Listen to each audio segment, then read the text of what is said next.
Hello, bachcho. Let's read the question. And the question says that the effective atomic number for the complex for RH in the complex RH H2 का whole 6 plus 3 atomic number of RH is 45. तो हम लोगों को एक complex दे रखा है rhodium का और हम लोगों को बता रहा है पूछ रहा है कि रोडियम का इफेक्टिव एटॉमिक नंबर कितना होने वाला है, ठीक है। और एटॉमिक नंबर ऑफ रोडियम पहले से दे रखा है, दैट इज 45। ऑप्शन ए में दे रखा है 42, ऑप्शन बी में 45, ऑप्शन सी में 48 एंड ऑप्शन डी में 54। So let's start the question by knowing a key concept first. So the key concept for this question will be the concept of effective atomic number. Effective atomic number, जिसको हम लोग short form में EAN भी कह सकते हैं। अब effective atomic number निकालते कैसे हैं? इफेक्टिव एटॉमिक नंबर कहने का मतलब है जो भी एटॉमिक नंबर रहेगा हम लोगों का सेंट्रल मेटल का या कोई भी एलिमेंट जो भी दे रखा है, तो हम लोग क्या करेंगे उसमें माइनस कर देते हैं हम लोग जितना भी इलेक्ट्रॉन लॉस हुआ है आयन के फॉर्मेशन के लिए, और हम लोग ऐड कर देते हैं उसमें जितना भी इलेक्ट्रॉन जो है वो गेन हुआ है डोनर एटम से, ठीक है, या डोनर लीजेंड से। So effective atomic number that is EAN equals to atomic number of central metal atom, atomic number of central metal,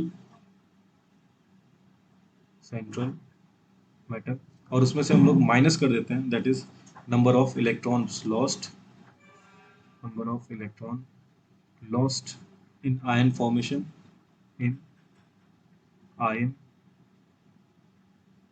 formation, और ऐड कर देते हैं हम लोग जितना भी इलेक्ट्रॉन्स गेन हुआ है that is number of electrons gained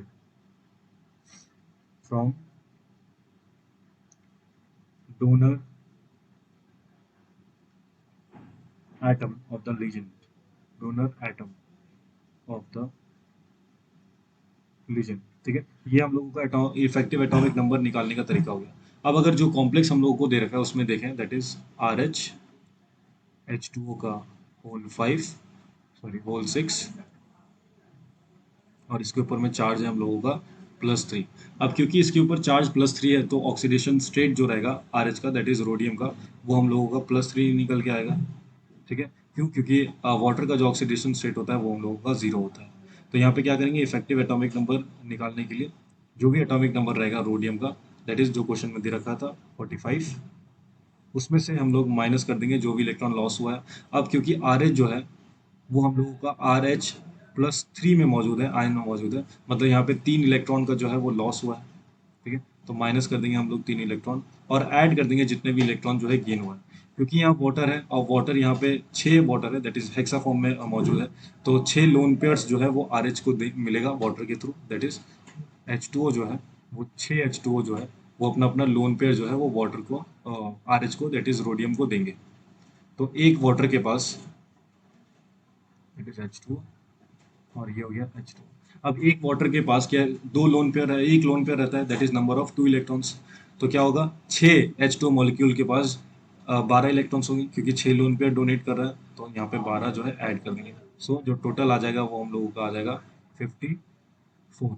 so the correct answer for this particular question will be option D, that is option D 54।